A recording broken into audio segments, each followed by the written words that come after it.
Today I want to list 10 movies that feature queer women in them that I think are actually good movies and I would recommend watching. I think there are a lot of movies out there that are like guilty pleasure movies that like are not necessarily good, but like they're so bad they're good, you know? But these 10 I think are actually good movies and I would highly recommend watching them if you haven't already. I'm not going to sort of order these because honestly I couldn't. I'm just going to list them out. So the first one that I'm going to be talking about is a new one. It is Everything Everywhere All at Once. There's a great evil spreading throughout the many-verses. I would highly, highly recommend checking this movie out if you haven't yet. It's been talked about a lot and I feel like lots and lots of people have seen it, which is exciting. I don't even know how to explain this movie if you haven't seen it. It's sort of multiverse kind of superhero genre. It's like it's got like that kung fu like theme. It's trippy. Don't know how to explain it, but you just have to watch it and you have to go in with like zero expectations. One of the main characters in the movie, so there's sort of like a mother and daughter that are the main characters of this movie. The daughter is queer, and it is a main theme of the storyline, her sexuality and sort of the dynamics in her family relationships, that is sort of almost fractured by that and yeah, just looking at that perspective. So yeah, I would highly recommend checking out Everything Everywhere All at Once. I believe in most places it's still at cinemas. I think I recently went and saw it at the cinema, but it's also out on DVD and digital and stuff like that. So you guys can go check it out wherever you want. The next movie is like a classic and I might be like putting my own bias into it. It might actually be in that whole it's so bad it's good, but I don't know. I genuinely think it's a good movie. It's Imagine Me and You. Are you in love with someone else? Who is the lucky chap? Like I rewatch this movie so often and I absolutely adore it. I feel like if you're queer, you've seen the movie. But for those of you that haven't, it follows this couple that recently, they get married at the start of the movie and the florist to their wedding, a connection sparks between her and the bride and it's sort of like following that connection and I guess looking at almost, you know, the theme of love at first sight and it's just, it has such a soft spot in my heart. I really, really love it. I mean, the chemistry is just incredible between the two. I just can't, again, it might be my own bias and like this is something that I loved when I was, you know, coming to terms with my sexuality and in the closet and stuff like that. But I don't know if I could false it, to be honest. The next movie is Portrait of a Lady on Fire. This is an absolutely stunning movie. Absolutely stunning movie. It is French, and it follows these two women. So one of them is set up to get married soon, right? And there is a painter that's been hired to paint her portrait, but she's had issues with other painters. So the painter is brought in to secretly paint her. But there's just so much chemistry and like tension and they're just, the way it's filmed is gorgeous and like the sound, it's you know, it's so good. Like it's the way they play with sound in the film.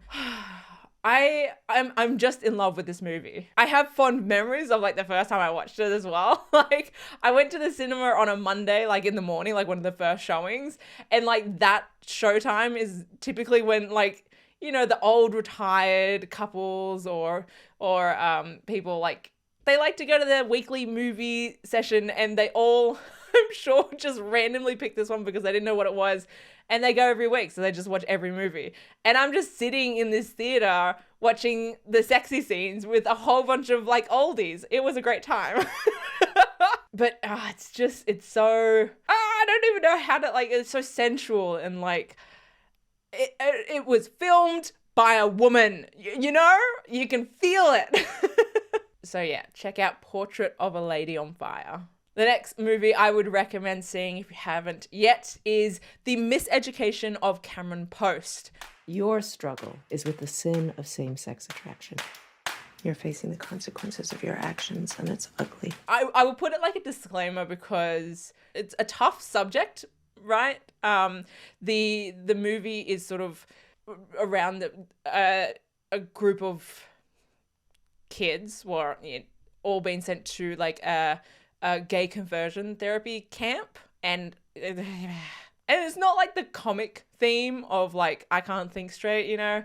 It's rough, but I think it's really well made, and I think everyone did an amazing job on it, and I really enjoyed the movie. It seemed to have I guess for the subject matter, from what I can remember, a semi-decent ending, again, for the subject matter. Like, I'm also just here for, what's her name? Chloe Grace Moretz making out with chicks. I'm sorry. Like, it's a good movie. It is a good movie, but she's gorgeous, and I like watching her make out with chicks. The Miseducation of Camera Pose. Check it out if you haven't already. The next one, I recently rewatched this one. It's on Netflix here in Australia. I don't know if it's on Netflix in other regions, but if you have a VPN, you can check it out in the Australian region, and you can, check out the VPNs in the description if you don't have a VPN. But the next movie is Dating Amber. I'll go out with you. What? Do you want to go out or not? Okay. I kind of have a soft spot for like British shows and movies. I don't know why, but I kind of just love them. But it follows these two kids in school, and they're kind of like outcasts, trying to fit in, but get bullied a lot and have all these, awful names called at them because they're both queer. They're not out, but they get those names thrown at them anyway. They decide to start fake dating each other to just get through high school, essentially. And it just kind of follows their finding themselves and getting comfortable with themselves. Yeah, it was a really good movie. And I loved both their storylines, the guys and the girls' storylines. It's just a very, very cute movie. So I would highly recommend checking it out. Next up is Summerland. I'm supposed to go to school. Go on then. Where is it? This one hit me out of nowhere. I'm not gonna lie. Like, I was interested in watching it, but to be honest, I don't know if I was expecting much when I watched it. And then when I did watch it, it was so good, and I'm pretty sure I was crying during it. And I won't spoil it for those that haven't seen it, because I don't know if this is a super well-known movie, but it follows this writer who's sort of like a recluse and gets given sort of a child to look after who's been sort of misplaced during World War II, right? And so she's very against it, but obviously has to deal with it. And through the journey of them sort of, connecting, she sort of reveals part of her history and sort of reveals why she is alone and stuff like that. And it's just a really, really cute storyline, and it's got a good ending. It's got a really, really good ending. I don't want to spoil it for those that haven't seen it. Yeah, I really, really loved it. And they have a lot of flashback scenes to when the writer was dating a woman. And yeah, I don't want to spoil it, but I would highly, highly recommend checking out Summerland. Next up on Netflix is The Half of It. It would suck to have to pretend to be not you your whole life. This is a really cute, like, comedy rom-com movie. It follows this guy wanting to impress this girl, essentially, and start writing to her. Pretty sure he wants to start writing to her, right? Yeah, a love letter. Yep. So the girl helps this guy write a love letter, right, to his crush. And it follows them sort of awkwardly going into this relationship. But also Ellie, who helped write the love letter, ends up developing this crush for her as well. And it's just, I really loved it. I really, really loved it. I'm not going to lie, a little disappointed with the ending, purely because we haven't got the other half of it. We haven't got a sequel to it, and there needs to be a sequel to it. It was kind of like a cliffhanger ending, kind of, but like you can fill in the blanks as well. But I kind of like don't want to fill in the blanks. I want to see that fulfilled, right? Because there's all that drama about her hiding herself and not being open about the letters and stuff like that. Then there was sort of like that hint at the end of the movie where, there's a possibility there, but I want to see that possibility come to life. But it's a very cute rom-com. It's what you want from a rom-com. So yeah, I highly recommend watching it. It's a gorgeous movie as well. This next movie is actually a trilogy. I wanted to recommend the Fear Street trilogy. If you're a fan of horror movies. Who is this? It's happening again. I feel like the Fear Street trilogy is just a really well done horror series. Yeah, it's very fun. It's a lot of fun. Obviously, I think for each genre, what classifies as good differs. I think that also differs with people's personalities, but whatever. But the Fear Street trilogy, we have a sort of, even though there's 3 different movies and you can watch them on their own, kind of, except for like kind of the last one. That has this sort of like connecting storyline of like a queer relationship and a queer couple. And I love that. So yeah, I would highly recommend checking out the Fear Street trilogies for a good time if you haven't yet. It's just a lot of fun. And I think they're trying to make some more Fear Street movies, which would be really, really exciting to see. We're into the last 2 movies. So the next movie I want to recommend is Booksmart. Don't say we're having a date night. Why? It's funny your parents think we're boning. What you two have is special. Really, really fun comedy of these 2 girls in high school who are book smart, but kind of just want to let loose, right? They want to be a part of the cool crowd. And they get into a whole bunch of like just chaos.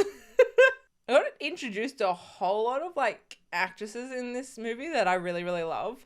Like Diana Silvers. She's gorgeous. Gorgeous. Her and Caitlin Dever.